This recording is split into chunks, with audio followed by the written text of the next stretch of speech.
Okay, that was legitimately spooky. Something just made something on my desk fall over for no reason. So we're starting the stream on a good note, already being terrified and afraid for our lives here. Halloween's over! Halloween was a few days ago. Why are we still having scary stuff happen? I mean, I guess if you're someone who, or something that can create scary things, what better time to do it than the time nobody's expecting it, right? Which would be now. But hey, speaking of expectations, I was expecting the Utah Hockey Club to lose tonight in convincing fashion. Being a bit of a pessimist. Sorry about that, guys. But I actually thought Utah Hockey Club did a lot of things really nice tonight. Connor Ingram probably saved the game for Utah in many instances, as did Logan Cooley, Mav Lambeau, I should say, also played really well. But tonight, final score, just getting started here on the stream. Today's date, November 2nd, year of our Lord, 2024. Hello, Jordan. Yeah, Jordan's right. 1 point is better than none. That's exactly the result for the Utah Hockey Club. A 4-3 overtime loss. Vegas remains undefeated at home. 8-0 to start the season. Vegas is having a really nice start to the year. 8-3-1 record. They're leading the Pacific Division. Utah Hockey Club, that's their third overtime loss of the season. Their record sits at 5-4-3. Ooh, this is scary. It's kind of a Deuces Wild situation. Their road record 2-2-2. 2-2-2. Just 3 twos there. I said 1 too many times. Again, I was expecting Utah Hockey Club to get a little steamrolled in this contest, and I think the box score would indicate that Vegas was the better team for the overwhelming majority of the game. Jeff, I agree that was a tough one. I think you saw the momentum shift both ways in this game. Utah obviously got a couple of early looks. They had a 2-0 lead. They were doing some. I think they caught Eden Hill on a bad night, to tell you the truth. Their first goal, one-timer by Cooley, but I thought there was a lot of great team play there. That one started off a nice takeaway from Jack McBain, stripping the puck from Mark Stone. He dumped it, got a nice pass from Nick Bugstad. Really quick action there on that play to get the puck over to Logan Cooley for the one-timer, his second goal of the year, I believe. And then from there, saw Connor Ingram make some big split saves. Decent puck possession by Utah. I'd be interested. I don't know a way to calculate it. I don't know which website keeps track of this, but I'm willing to bet at parts in the first period, Utah really dominated the zone possession there. And that was maybe not to be totally unexpected. Vegas is not a zone possession team. They score a lot of their goals on the power play and in transition. So not a 5-on-5 possession team by any stretch of the imagination. But again, that was the first goal. Then Utah takes their second goal of the game. Ian Cole throws the puck at the net, looking for Logan Cooley, and they gave that, not Logan Cooley, Dylan Gunther. They gave that goal to Dylan Gunther for a second, or at least the broadcast crew thought. That's a tongue twister. Broadcast crew thought Dylan Gunther scored that. They gave it back to Cole. But then Utah had a couple of really bad turnovers to sort of swing the momentum back to Vegas. Vladislav Kolechonik had a bad turnover, failed to clear. That led to a goal.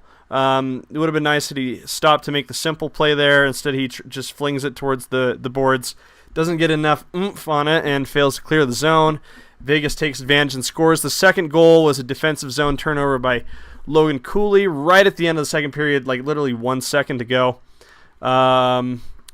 So that was that. That tied to give them a 2. Vegas took a 3-2 lead with a really fast north-south play.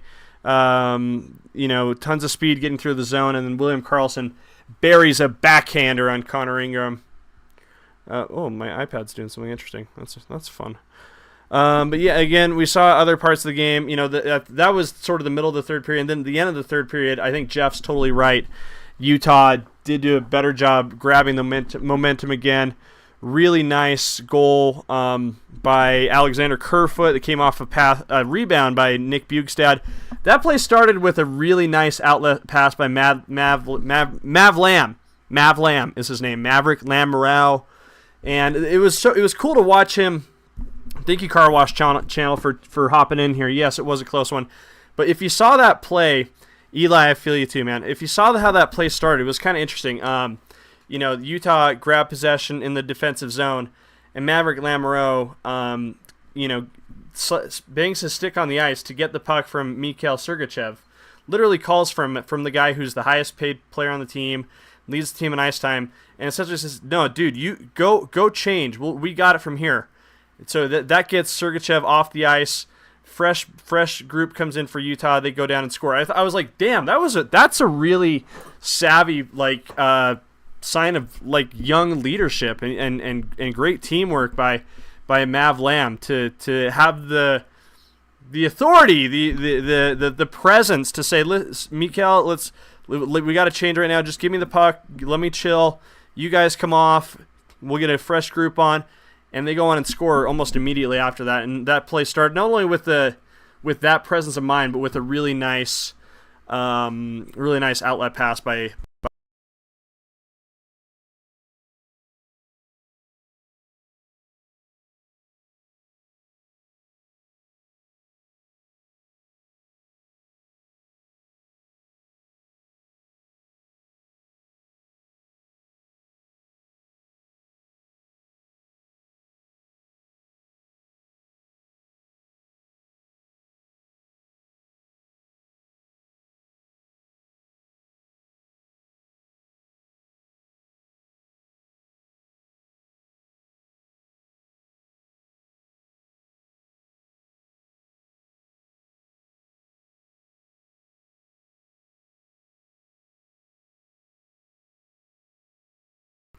Check. There we go. Okay, sorry. Hey, thanks.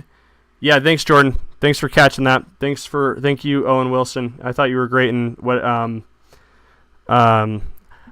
Cars. I thought you were a great Cars guy. Sorry, but okay, cool. Now we're chilling. I got this.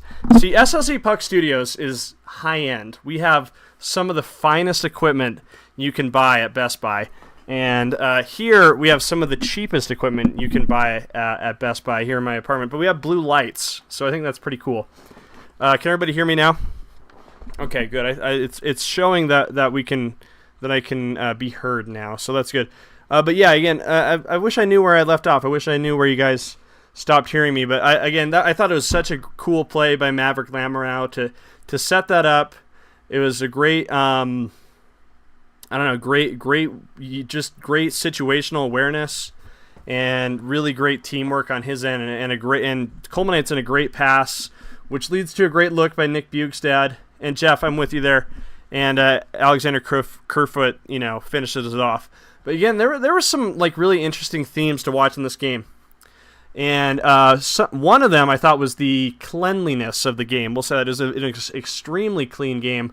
I think we only saw one penalty other than the fighting between Jack McBain and Keegan Colasar, other than their fight at the end of the first, I think it was. Jack McBain had a penalty early in the game too. But after that, the last 54 minutes of the game did not have a penalty on either side.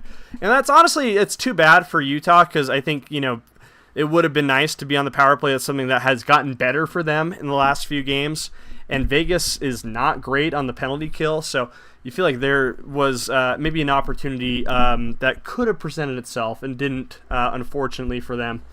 Yeah, again, Jeff, I really like what I'm seeing out of Mav Lamb. I'm sure I already addressed that comment. But, tap in with what you guys thought.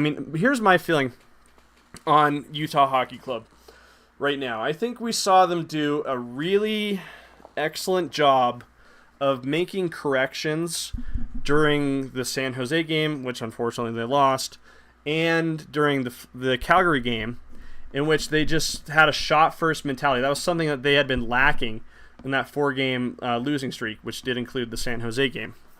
But I was like, man, I think if this team just throws pucks at the net more, things will go their way a lot more often.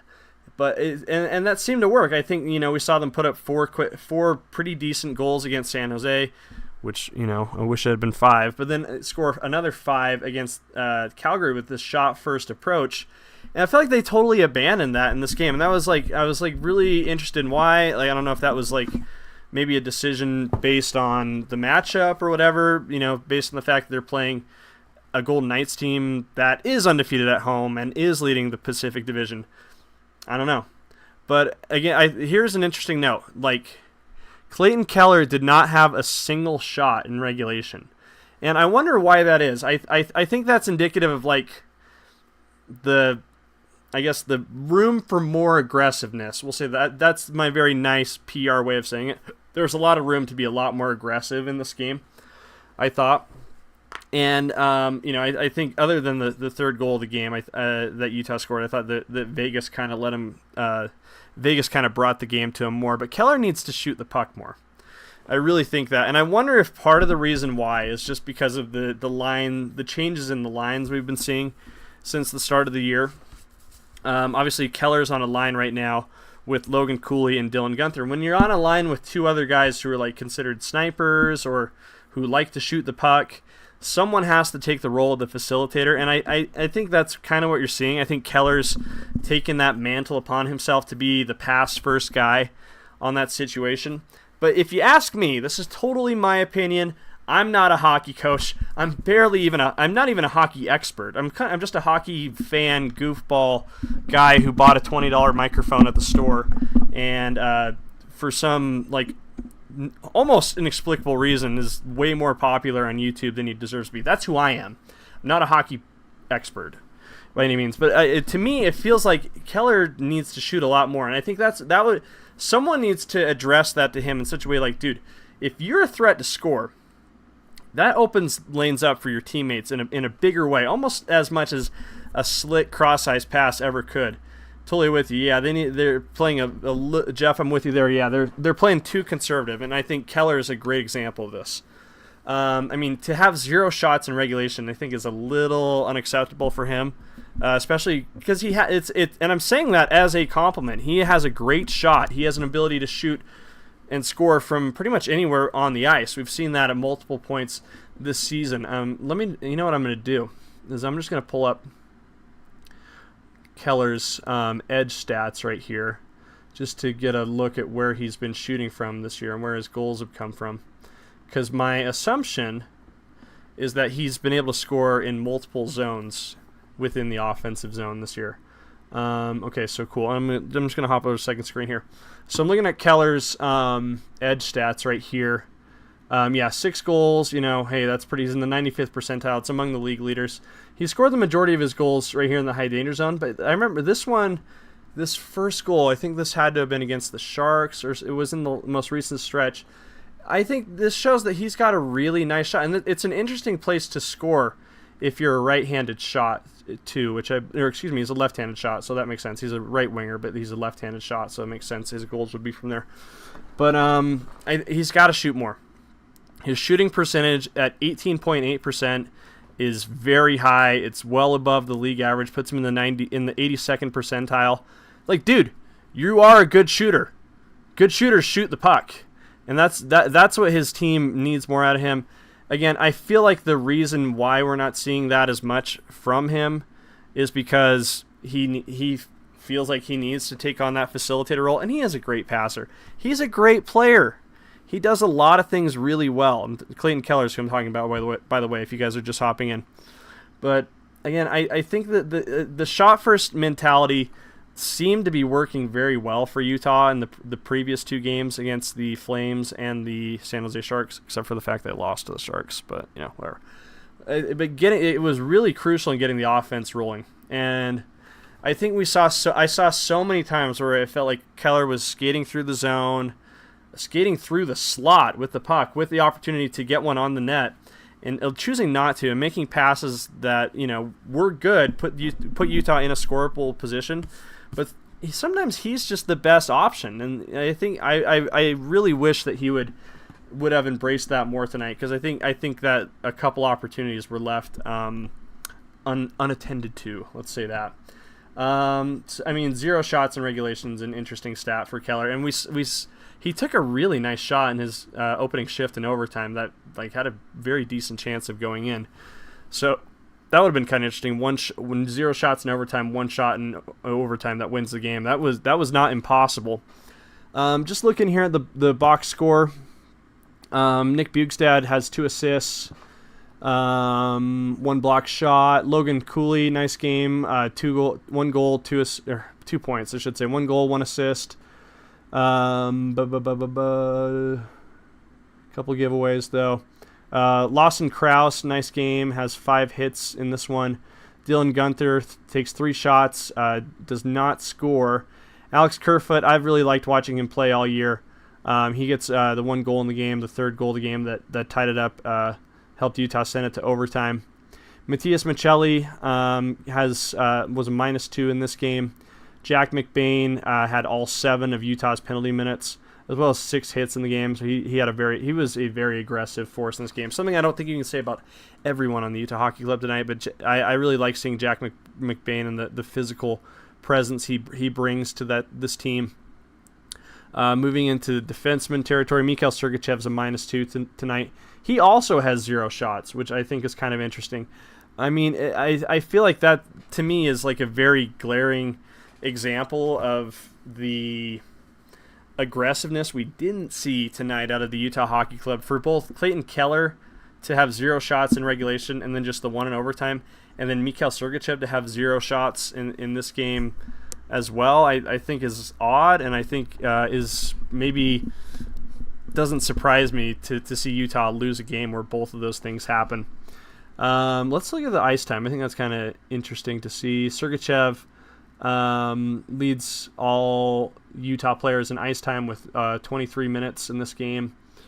30 shifts. Oli Mata, who has been an awesome pickup in 2 games, right behind him at 22 minutes. So he's been steady. He's been reliable.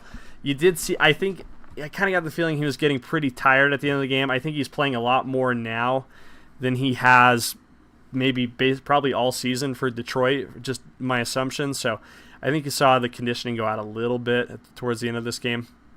Michael Kesselring also plays a lot, 21 minutes in this game. Connor, and again, I think really what might have saved the game for Utah in a lot of ways, and I'm with you, Justin, Kelly and Sergachev have to shoot more. But here, what saved Utah from losing this game in regulation, I think, is 2 things. One, it's a pretty good game by Connor Ingram. He had 31 saves, did allow 4 goals. So, you'd like to see the save percentage more above 90%. But here's a crazy stat. In this game, Vegas only goes on the power play once and takes only 1 shot in that power play.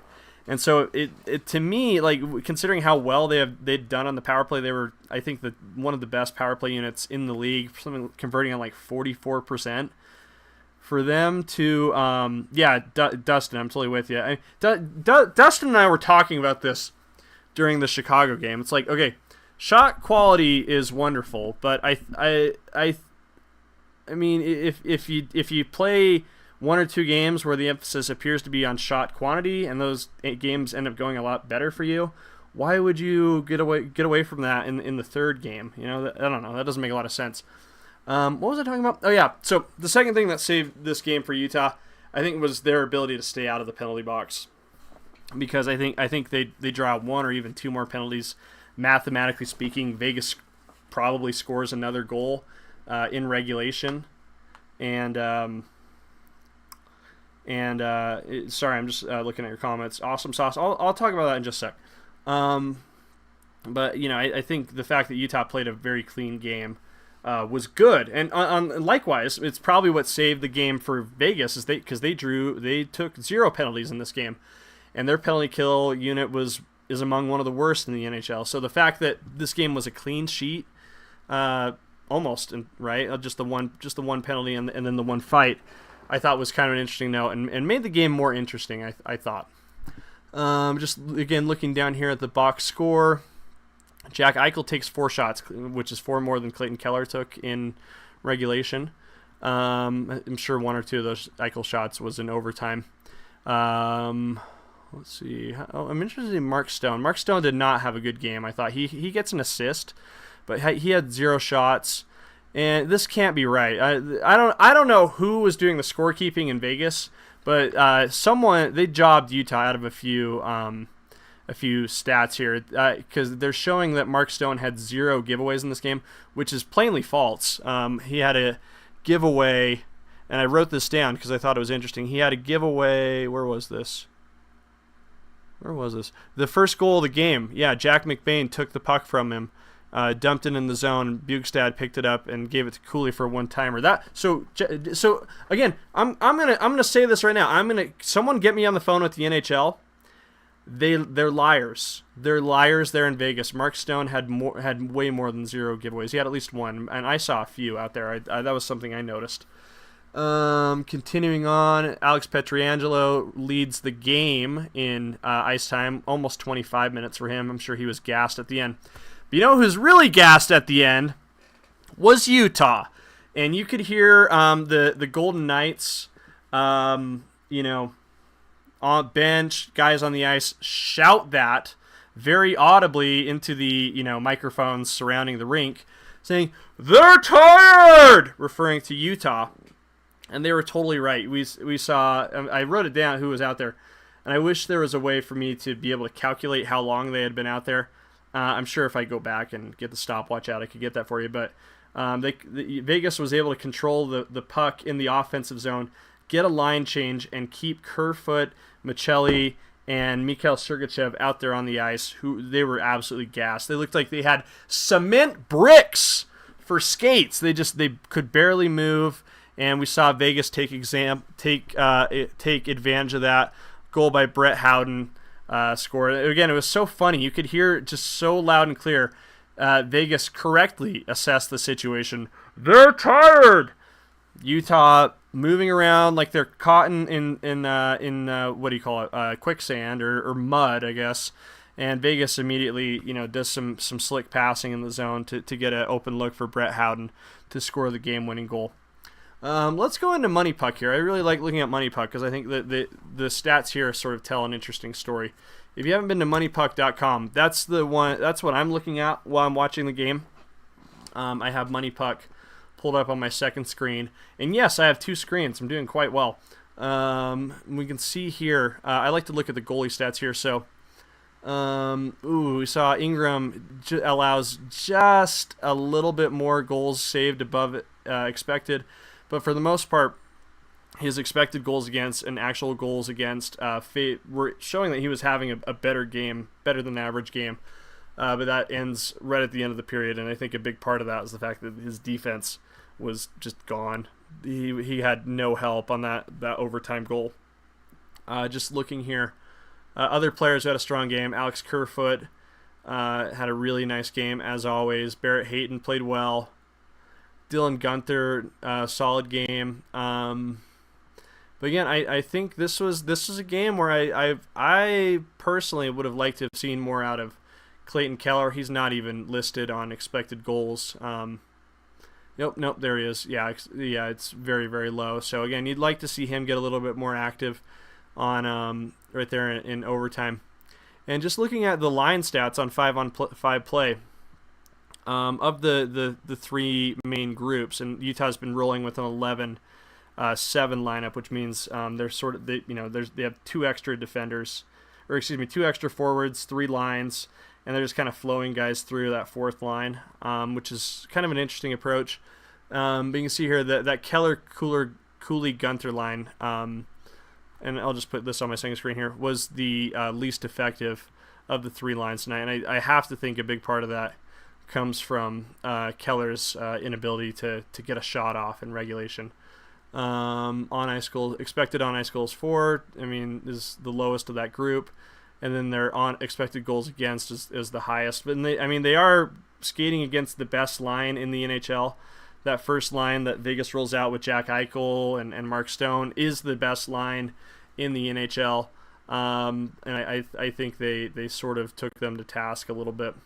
This is interesting here. Like if you look at, I'm just going through the tabs here. You can see that I said on this line that Keller, Cooley, Gunther, line was least affected, but they had the most on ice shots attempts for. I wonder how many times they missed the net. On ice, unblocked attempts for.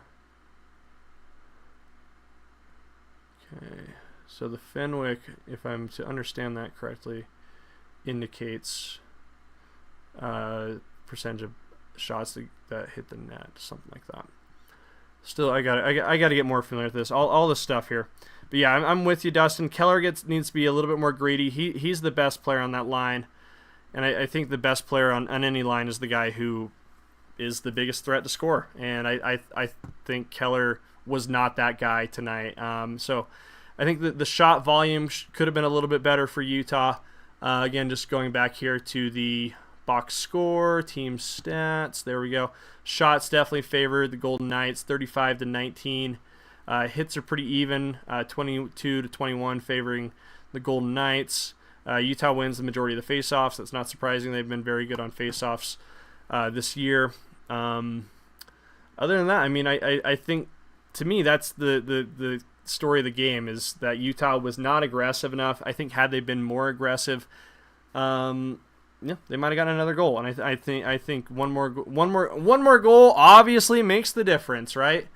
And I think that's something to watch for. I hope Utah gets back to the way they were playing the previous two games against San Jose and Calgary with that shot first attempt. Shot first mentality.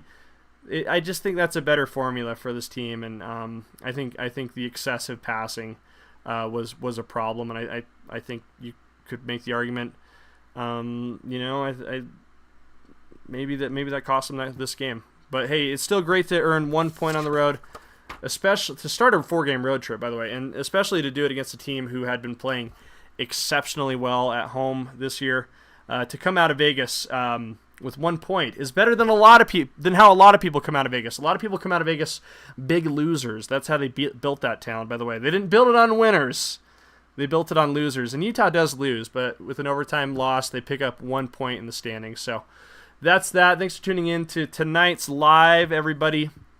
I knocked out 27 minutes of your night. It's Saturday. Go have a beer. Go try to talk to somebody way out of your league at the bar.